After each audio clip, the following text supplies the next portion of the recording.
মার্কিন পররাষ্ট্রমন্ত্রী Marco Rubio আগামী 24শে মে ভারত সফরে যাচ্ছেন, এমন খবর আমরা গত 10 মের ভিডিওতে আপনাদের জানিয়েছিলাম। তবে নতুন এবং সবচেয়ে চমকপ্রদ খবর হলো দিল্লি সফর শেষে মার্কো রুবিও একদিনের ঝটিকা সফরে কলকাতাও যেতে পারেন। যদি তিনি শেষ পর্যন্ত পশ্চিমবঙ্গ সফরে যান, তবে সেটি হবে হিলারি ক্লিন্টনের পর দীর্ঘ 14 বছর পর কোনো মার্কিন পররাষ্ট্রমন্ত্রীর প্রথম কলকাতা সফর। ঘটনা কিন্তু এখানেই শেষ নাই।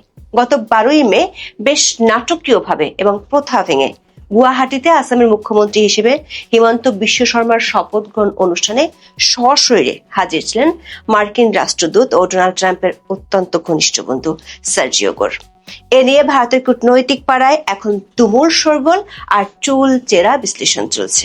প্রশ্ন হলো, মার্কিন প্রশাসনের কাছে ভারতের বাংলাদেশ সীমান্তবর্তী রাজ্যগুলো হঠাৎ এতটা গুরুত্বপূর্ণ হয়ে উঠল কেন? অথচ 2012 সালের সফরে তৎকালীন মার্কিন পররাষ্ট্রমন্ত্রী হিলারি ক্লিন্টন ঢাকা হয়ে কলকাতা গিয়েছিলেন। মমতা ব্যানার্জির সাথে তিস্তা চুক্তি নিয়ে মধ্যস্থতার চেষ্টাও করেছিলেন। তাহলে মার্কো রুবিও এত কাছে এসেও এবার ঢাকায় কেন পা রাখছেন না? তবে কি মার্কিনদের কাছে ঢাকার ভূ রাজনৈতিক গুরুত্ব কমে যাচ্ছে, নাকি 2026-এর নির্বাচনের পর গঠিত ঢাকার নতুন সরকারের কাছ থেকে ইতিমধ্যেই বিলিয়ন ডলারের বাণিজ্যিক ও সামরিক সুবিধা নিশ্চিত করে ফেলেছে ট্রাম্প প্রশাসন, যার কারণে আলাদা করে ঢাকা আসার আর প্রয়োজন দেখছে না রুবিও? নাকি দক্ষিণ এশিয়ায় চীনের প্রভাব ঠেকাতে বাংলাদেশের চাইতেও ভারতের এই সীমান্ত রাজ্যগুলোকে এখন বেশি ট্রাস্ট করছে ট্রাম্পের পররাষ্ট্র দপ্তর? নাকি বাংলাদেশের সাথে আকসা ও জিসুমিয়া চুক্তি করতে পারলে বঙ্গোপসাগরে মার্কিন যুদ্ধজাহাজ পাঠানোর ক্ষেত্রে ভারতের সীমান্তবর্তী রাজ্যগুলোই এখন ট্রাম্পের পররাষ্ট্র দপ্তরের সবচেয়ে বড় কনসার্ন হয়ে গেছে? প্রশ্ন উঠছে, বঙ্গোপসাগরের নিয়ন্ত্রণ নিয়ে ওয়াশিংটনের আসল ছকটাই বাকি। দীর্ঘ 14 বছর পর মার্কিন কূটনীতির এই আকস্মিক ইউটার্ন এবং সীমান্ত রাজ্যগুলোর দিকে ট্রাম্প প্রশাসনের এই বিশেষ নজরদারির পেছনের আসল রহস্য কি? পররাষ্ট্রমন্ত্রী বা সেক্রেটারি অফ স্টেট হিসেবে মার্কো রুবিওকে বলা চলে ট্রাম্প প্রশাসনের সবচেয়ে শক্তিশালী ক্যাবিনেট মন্ত্রী। ক্ষমতার প্রোটোকলে চতুর্থ স্থানে থাকলেও মার্কিন বিশ্ব রাজনীতি ও কূটনীতির কারণে তার পদটি অত্যন্ত প্রভাবশালী। মার্কিন পররাষ্ট্রনীতি, বিশেষ করে চীনকে প্রতিহত করা, ইউক্রেন যুদ্ধ এবং মধ্যপ্রাচ্য সংকট সামলানোর পুরো চাবিকাঠি মার্কো রুবিওর হাতে। ট্রাম্পের প্রশাসনে তার কথার ওজন অনেক বেশি। ভারতীয় সংবাদ মাধ্যমগুলোর খবরে বলা হচ্ছে, এই মার্কো রুবিও আগামী 24 থেকে 26শে মে ভারত সফরে যাবেন। দিল্লিতে তিনি একাধিক বৈঠকে যোগ দিবেন। তার মধ্যে ভারতের সঙ্গে দ্বিপাক্ষিক বৈঠক তো থাকছে, আমেরিকা, জাপান, অস্ট্রেলিয়া, ভারতকে নিয়ে গঠিত কোয়াডের পররাষ্ট্রমন্ত্রীদের সম্মেলনও থাকছে।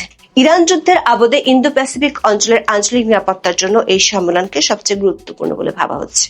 কূটনীতিকদের মতে রুবিওর এই আসন্ন ভারত সফর শুধু আঞ্চলিক স্তরেই নয়, সারা বিশ্বের জন্য গুরুত্বপূর্ণ।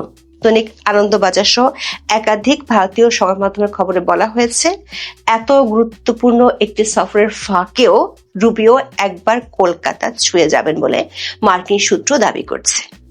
দৈনিক আনন্দবাজার পত্রিকা মার্কো রুবিওর এই সফরকে প্রতীকী অর্থে রামের বনবাস থেকে ফেরার সাথে তুলনা করেছেন। দৈনিকটির খবরে বলা হয়েছে, মাত্র কয়েকদিন আগেই পশ্চিমবঙ্গে শুভেন্দু অধিকারীর নেতৃত্বে রামপন্থী সরকার গঠিত হয়েছে। আর এরই মধ্যে জাতীয় বা আন্তর্জাতিক স্তরে এই রাজ্যের গুরুত্বের প্রশ্নে রামচন্দ্রের বনবাসের মেয়াদ সংক্রান্ত হিসাব প্রাসঙ্গিক হয়ে উঠছে। 14 বছর বনবাসে ছিলেন রাম, তারপরে অযোধ্যায় ফিরেছিলেন। পশ্চিমবঙ্গের ঠিক 14 বছর পরে কোনো গুরুত্বপূর্ণ আন্তর্জাতিক অতিথির আগমনের সম্ভাবনা তৈরি হয়েছে। শেষবার কোনো মার্কিন পররাষ্ট্রমন্ত্রী কলকাতা সফরে গিয়েছিলেন 2012 সালের মে মাসে। মমতা বন্দ্যোপাধ্যায়ের মুখ্যমন্ত্রিত্বের বয়স তখন ছিল বছর 3। তখনকার মার্কিন পররাষ্ট্রমন্ত্রী হিলারি ক্লিন্টন কলকাতায় গিয়ে মমতার সঙ্গে প্রায় 1 ঘন্টা বৈঠক করেছিলেন। আনুষ্ঠানিকভাবে জানানো হয়েছিল, ভারত বাংলাদেশের মধ্যে ঝুলে থাকা তিস্তা চুক্তি এবং প্রত্যক্ষ বিদেশি বিনিয়োগ সহ একাধিক বিষয় নিয়ে আলোচনা হয়েছিল। হিলারির সেই কলকাতা সফরের পর থেকে আর কোনো শীর্ষ মার্কিন কর্তাকে পশ্চিমবঙ্গ সফরে যেতে দেখা যায়নি। গত 14 বছরে, বিশেষ করে নরেন্দ্র মোদী প্রধানমন্ত্রী হওয়ার পর থেকে প্রথম ও তৃতীয় বিশ্বের প্রায় সব রাষ্ট্রের শীর্ষ নেতাদেরই বারবার ভারত সফরে আসতে দেখা গিয়েছে, কাউকে একবার, কাউকে একাধিকবার।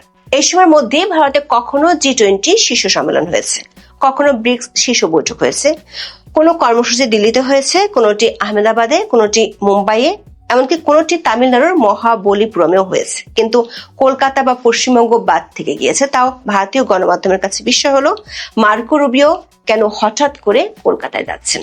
দর্শক, 2012 সালে তৎকালীন মার্কিন পররাষ্ট্রমন্ত্রী হিলারি ক্লিন্টন যখন কলকাতায় পা রেখেছিলেন, তখন তিনি বাংলাদেশের রাজধানী ঢাকা হয়ে কলকাতা গিয়েছিলেন। 2012 সালের 4 মে তিনি বাংলাদেশে এসেছিলেন এবং 6 মে বাংলাদেশ সফর শেষে কলকাতা যান। সে সময় প্রকাশিত বিবিসি বাংলার খবর থেকে জানা যাচ্ছে, ওই সফরে ঢাকায় এসে প্রেস কনফারেন্সে প্রকাশ্যে মার্কিন পররাষ্ট্রমন্ত্রী হিলারি ক্লিন্টন গ্রামীণ ব্যাংকের পক্ষে ওকালতিও করে গিয়েছিলেন। তিনি বলেছিলেন, বাংলাদেশে গ্রামীণ ব্যাংকের ভবিষ্যৎ কর্মকাণ্ড যাতে সুষ্ঠু ও নিরপেক্ষভাবে পরিচালিত হতে পারে সেটা নিশ্চিত করা জরুরি। যার অর্থ হলো হিলারি সেবারের ঢাকা সফরের মূল লক্ষ্য হয়েছিল ডক্টর ইউনূসকে সাহায্য করা, আর তার কলকাতা সফরের মূল কেন্দ্রবিন্দু দিয়েছিল বাংলাদেশ। কিন্তু দীর্ঘ 14 বছর পর 2026 সালের মে মাসে এসে ট্রাম্পের পররাষ্ট্রমন্ত্রী মার্কো রুবিও যখন আবার কলকাতায় আসার ছক কষছেন, তখন সমীকরণটি সম্পূর্ণ উল্টে গেছে। রুবিও এত কাছে এসেও এবার ঢাকায় পা রাখছেন না। তাহলে কি মার্কিনীদের কাছে ঢাকার ভূ রাজনৈতিক গুরুত্ব একেবারেই কমে গেছে? আসল সত্য হলো, ট্রাম্প প্রশাসনের কাছে ট্রানজিশনাল ডিপ্লোমেসি বা ব্যবসায়িক কূটনীতির কারণে ঢাকার সাথে আমেরিকার লেনদেন অলরেডি প্রায় শেষ হয়ে গেছে। 2026 ফেব্রুয়ারিতে বাংলাদেশে সাধারণ নির্বাচনের পর তারেক রহমানের নেতৃত্বে যখন নতুন সরকার গঠিত হলো, ওয়াশিংটন কালক্ষেপণ না করেই ঢাকার কাছ থেকে তাদের সব কৌশলগত ও বাণিজ্যিক সুবিধা আদায় করে নিয়েছে। গত কয়েক মাসে মার্কিন যুক্তরাষ্ট্রের সাথে বাংলাদেশের অত্যন্ত গুরুত্বপূর্ণ বাণিজ্য ও কৌশলগত চুক্তি ART স্বাক্ষরিত হয়েছে এবং আমেরিকার দীর্ঘদিনের সামরিক আবদার আকসা বা লজিস্টিক সাপোর্ট চুক্তির একেবারে দ্বারপ্রান্তে দাঁড়িয়ে আছে ঢাকা। ফলে কট্টর চীন বিরোধী মার্কো রুবিও এই মুহূর্তে ঢাকাকে আলাদা করে তুষ্ট করার কোনো ডিপ্লোম্যাটিক প্রয়োজন দেখছেন না, বরং তার পুরো মনোযোগ এখন ভারতের এই সীমান্ত রাজ্যগুলোর দিকে। তাহলে আসামে কি এমন ঘটলো যে ট্রাম্পের পরম বন্ধু এবং মার্কিন রাষ্ট্রদূত সার্জিও গোরকে প্রথা ভেঙে গুয়াহাটিতে ছুটে যেতে হলো? এর পিছনে রয়েছে বৈশ্বিক রাজনীতির অন্যতম মাস্টার স্ট্রোক, যাকে বলা হচ্ছে সিলিকন ডিপ্লোম্যাসি। আসামের জাগি রোডে টাটা গ্রুপের নেতৃত্বে ভারতের অন্যতম বৃহৎ সেমিকন্ডাক্টর বা চিপ অ্যাসেম্বলি প্ল্যান্ট তৈরি হচ্ছে। বর্তমান প্রযুক্তির বিশ্বে এই সেমিকন্ডাক্টর চিপ হলো নতুন খনিজ তেল, আর এই খাতে আমেরিকার রয়েছে $1 বিলিয়ন বাণিজ্যিক ও প্রযুক্তিগত বিনিয়োগের প্রস্তাব। কিন্তু এর একটা ভূ রাজনৈতিক দিকও আছে। আসামের ভৌগোলিক অবস্থান অত্যন্ত সংবেদনশীল। এর এক পাশে চীন সীমান্ত, অন্য পাশে বাংলাদেশ ও মিয়ানমার। হিমন্ত বিশ্ব শর্মা শুধু আসামের মুখ্যমন্ত্রী নন, তিনি উত্তর পূর্ব ভারতের বিজেপির প্রধান চাবিকাঠি। ট্রাম্প প্রশাসন খুব ভালো করেই জানে চীনের দোরগোড়ায় দাঁড়িয়ে এই সেমিকন্ডাক্টর হাবে নিরাপত্তা নিশ্চিত করতে এবং উত্তর পূর্ব ভারতের করিডোরগুলোতে মার্কিন নজরদারি বাড়াতে হিমন্ত বিশ্ব শর্মার মতো একজন শক্তিশালী আঞ্চলিক নেতার সাথে সরাসরি সংযোগ রাখা কতটা জরুরি। তাহলে প্রশ্ন উঠতে পারে, রুবিও কেন এখন কলকাতায় আসছেন? মার্কিন রাষ্ট্রদূত সার্জিও গোর ইতিমধ্যে ইঙ্গিত দিয়েছেন, ভারতের সাথে মার্কিন যুক্তরাষ্ট্রের যে প্রায় $20 বিলিয়ন বিনিয়োগের কথা চলছে, তার একটি বড় অংশ এই নতুন পশ্চিমবঙ্গে আসতে পারে।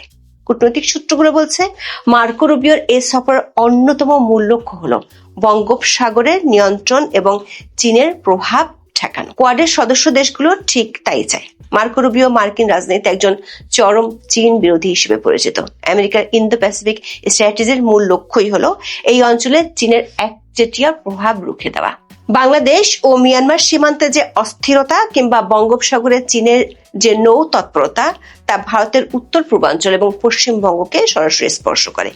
মার্কিন রণতরী বা সামরিক কৌশল যদি এই অঞ্চলে কাজ করতে হয়, তবে ভারতের এই সীমান্ত রাজ্যগুলোর লজিস্টিক সাপোর্ট এবং পলিটিক্যাল স্থিতিশীলতা আমেরিকার জন্য সবচেয়ে বড় কনসার্ন বা উদ্বেগের কারণ।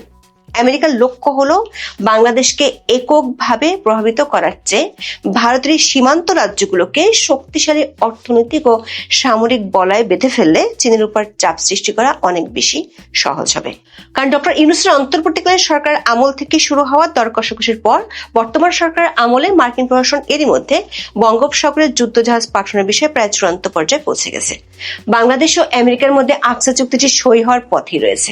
এটি সই হলে মার্কিন নৌবাহিনীর যুদ্ধজাহাজ এবং যুদ্ধ বিমানগুলো সরাসরি বাংলাদেশের চট্টগ্রাম এবং মাতারবাড়ির মতো স্ট্র্যাটেজিক সমুদ্র বন্দর ও বিমান বন্দরগুলো ব্যবহার করার আইনি অধিকার পেয়ে যাবে। রক্ষণাবেক্ষণ, রিফুয়েলিং এবং লজিস্টিক সাপোর্টের নাম করে মার্কিন যুদ্ধ জাহাজগুলো তখন নিয়মিত অবস্থান করবে বঙ্গোপসাগরে।